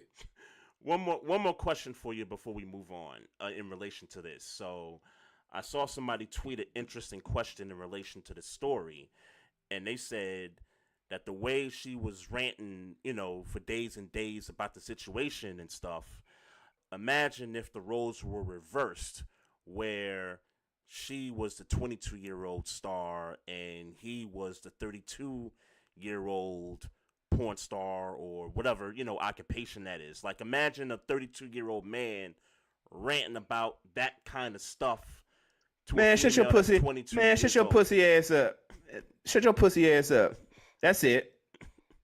It wouldn't be no. If you're implying the age difference, nobody would care about that. But I don't know that it's the age difference. I think it's more so the role reversal. Male versus female. Like, well, I think the conversation would be, why is this grown ass man acting like a hoe? Mm-hmm. That's what the conversation would be. Mm-hmm. Like, for a nigga to be out airing out because it would be a different a different reaction. But it'd be a deserved reaction. Of course it would be. Of course it would be. Yeah, hey, bro. I'm sorry, bro. Mm-hmm. And niggas should not be online going crazy like that. Yeah. About no female. Yeah. Just sorry, shouldn't be doing it. Absolutely. Shouldn't be doing it. But in the end, though, I personally think that it would be a different reaction to it. Yeah, of course it would. Or be the other way around. Of course it would. Just well, what do you think? But what do you think the reaction would be? I think it would be like what you said. Like, like why you doing this to a young woman? Why you acting like a hoe? Why you acting like a hoe? Yeah, why are you acting like a hoe? It ain't got nothing to do with her being young. I mean, quite frankly, if he was a 13-year-old man doing it to a 40-year-old woman, why you out here acting like a hoe on social media, bro? That's now, crazy. I think somebody would try to come in and implement the age thing, but I don't think that will be the bigger part. I think it would just be a story. I think it'd just be a context of what's going on. It would just be that, yeah. I don't think that's man. Yeah, I don't. I think the majority of people don't feel like a man airing a woman out on Twitter is man shit. Yeah. So right. NDAs. Incorporate NDAs, fellas. Well, I guess. I mean, yeah, I guess. I guess that's always learn from JJ Redick. Learn from JJ Redick. Facts. So, we got another messy sports story, man. 2 fights in the same arena, bruh. 2 fights. I thought you was about to talk about Shaq and Brittany Renner. We could talk about that too. I mean, I did see that. To me, it's nothing. Nobody's safe, bro. Everything's on. Well, the table. yeah. I mean, let's be clear. Let's be very clear about Brittany Renner. Beautiful woman, intelligent woman. At least from what I've seen when she was on her press run with the book, the motherfucker at bare minimum is very articulate, fine and articulate. So shout out to her. Why wouldn't? I mean, and this is the assumption that they went out on a date for intimate, romantic reasons. But it might not have been that. But if it was that, God bless. You think he knocked it down? I for Shaq's sake, I hope so. Because as a man, who wouldn't want to smash Brittany Renner? Yeah, right. Yeah. If applicable. I mean, I get people who are married and in love. I'm not talking about y'all. But just on a primal level, who wouldn't want to smash Brittany Renner? There are many people who would just physically take anything, just looking at her. She's a physically attractive, universally physically attractive woman. And very, I would have to say, because I watched her interview with Vlad TV a few months back. She is very transparent about what she dealt with, what she wants out of everything. Because everybody ain't transparent. You know what I'm saying? Well, that ain't my attraction to her. No, I understand that. I'm not saying it is, but I think when you consider that, and you consider that not a lot of people tell you everything that you need to know, she's very transparent when it comes to that. So but for Shaq's sake, you go on a date with her, man. I hope you get to knock it down if you haven't already. However, God bless, man. I hope that work out for the both of y'all. Look, man, both of them people know or are aware of the potential good business for the both of them. This is good business on both ends. I tell you what, though, because they were clowning Kenny Smith on the set during the playoffs, because they had a photo of Kenny Smith out on the beach with some young chick, whatever, and Shaq was teasing them about it in one of the pregame shows. So all I gotta say is, look, when y'all get back the start of the season, I'm Kenny Smith. Hey, I got to bring that up. I got to bring up Brittany Renner and Shaq going out on a date or whatever that is. I don't know what joke you finding because Brittany Renner bad as shit. Well, it's not a joke to say that like it's funny or anything. Cause they were teasing Kenny about who he was with, which the girl was fine. Like the girl was fine. Well, I guess what was the joke? I guess. I guess the point was you out here in these streets and stuff, Oh, okay. So it wasn't like they was clown. They weren't clowning him. No. They wasn't clowning him. They just was, putting some slight business on the street that probably didn't want to go, too deeper into for context purposes. So gotcha. Is Charles Barkley married? I don't know. To be honest, yeah. I don't know. I know we got grandkids. I don't know if he's married or not. That's all I know. I wonder if he outside like that. Like if he outside, like I mean, we know Shaq been outside for years. Oh, Shaq will tell you the truth, bro. Like it's so funny. What on his podcast when they was asking him about the Ime Udoka stuff, he was like, "Look, bro, I'm not in a position to at all tell a man what he should have did, what he shouldn't have did, because a nigga Lord like me knows. was doing some dirt." So I appreciate Shaq for being transparent about that the way he did. Then he went in some random Instagram joint DM recently. Shaq. Did he? Yeah, I went and followed the chick because I wanted to figure out what all the hoopla was about, and I'm about to unfollow her because I ain't gonna unfollow her because. So is this chick that works at Home Depot? Mm-hmm. I don't know where she's from to be honest with you, but Shaq went in her DM and gave her some encouragement. I guess it was encouraging words. I don't remember what the DM said. Right.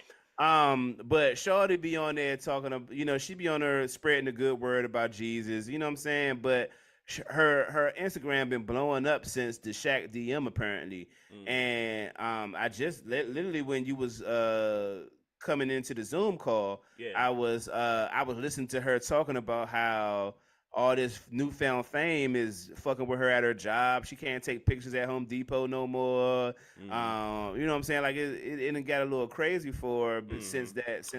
That joint. Yeah, she mentioned the Home Depot joint. Yeah, okay. Yeah, Yeah. Fine as hell. But yeah, Shaq be out here trying to figure out what's up. He in the streets. Yeah, he been out here trying. He be out here trying to figure out what's up. He outside. Shout out to Shaq. He outside. Hey, the Mayweather Gotti fight over the weekend.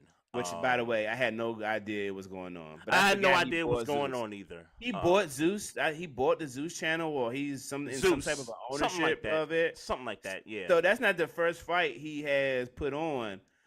On that channel. Oh, it's not? Okay. No. Okay. I mean, shout out to him. Like he be having like reality stars fighting each other in the ring. I want to say it was like Natalie Nunn, I think it was. Natalie Nunn versus Tommy Lee, I think it was. They fought on Zeus. They be getting it in over there. Yeah, well, I'm not sure if the second fight was on Zeus, but to quickly go through, Mayweather versus Gotti, so everybody knows that watch the fight. The ref ended the fight, and Gotti still wanted to get at Mayweather, and then both crews started coming into the ring, trying to hold everybody back. You got a little crazy in there. One of Gotti's peoples actually got punched in the back of the head by Mayweather as he was trying to get after young Mayweather over there. So that got crazy. And then backstage of the fight, you had Jocelyn. Everybody knows who Jocelyn is in the reality TV world. And Big Lex got into a fight backstage, and it wasn't just those two. Jocelyn, I don't know if she was sniffing lines. I don't know if she was on That's some not stuff. fair. That's not fair. No, the way she looked, man, she was going at everybody. Like she was slapping women in the back of the head for no reason. I'm like, wait, what she do to you? Like she was going at everybody, man. And I'll say this: I don't know if you got a chance to look at any of the clips of that spat, but if you get a chance, you're gonna get a nice view of you're gonna get a nice view of Big Lex. I don't even know who she is, but shout out to her. Okay, yeah, you're gonna get a nice view. You're gonna get a nice front row view of Big Lex. That's all I'll say about that. Some titties involved? Yes, sir. All right, I ain't a play ain't never been mad at no titties. I ain't never mad at that. Yeah, but that was wild, man. That that kind of wraps up the whole Shade Room TMZ portion of every now and then we gotta give him a little bit. No doubt. I got one more thing. Welcome back, Brittany Griner. In case we didn't say that in prior episodes, but leave her the fuck alone. The WNBA kicked off, and they've played some games now, and they played in Dallas, I think, over the week. Mm-hmm. And as the team finished up the game, they were headed to their next city, and at the Dallas airport, and I'm not going to give this dude any pub as far as naming him, but this YouTuber just comes out of nowhere, and quite frankly, I don't think he came out of nowhere. I think he was there strictly to heckle Brittany Griner, talking about, hey, you still American, and do you give a damn about the country and all this stuff, and the team felt like they wasn't protected. The team released a statement. The league released a statement about, protecting their players and things like that. My reaction to it really, and I think we talked about it maybe some months ago, is that they don't need to be flying these regular flights.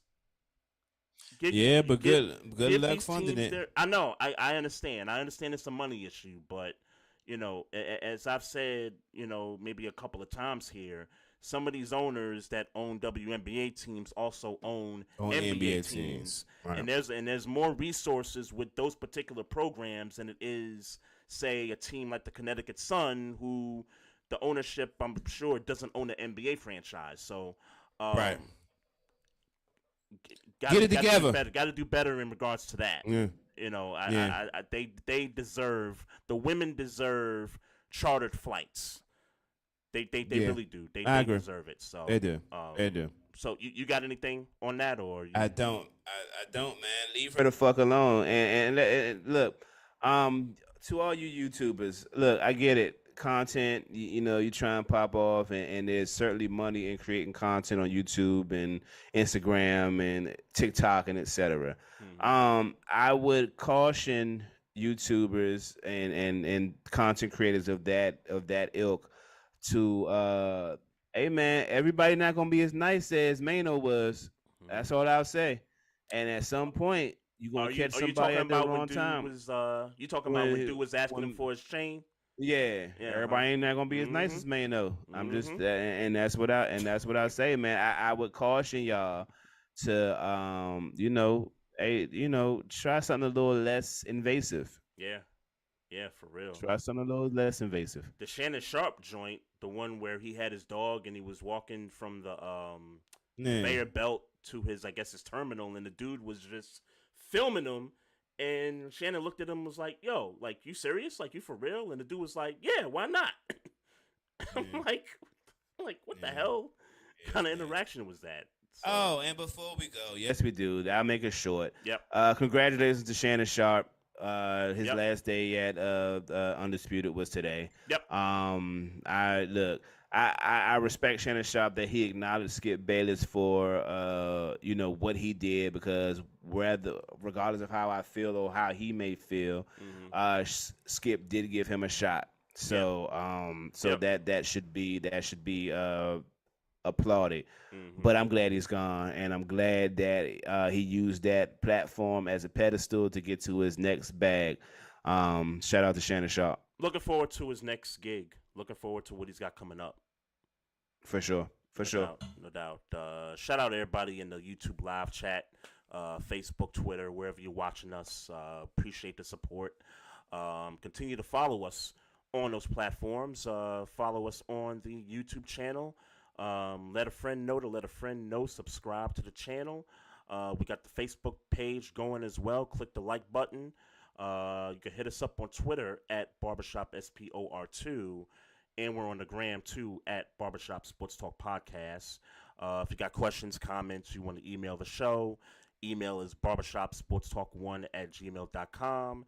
And if you want to write us a review, if you listen to us on any of these streaming platforms, whether it's Google, iHeartRadio, Spotify, Apple, hit us up in the review section. Let us know what you think. It goes a long way. We appreciate the support. And we'll repost it. No doubt. No doubt. Absolutely. So it's been real, brother. Yes, sir. Can't wait for next week's show. Y'all have a blessed week out there. Peace, love, happiness. And remember, folks, mind your damn business. And drink some water.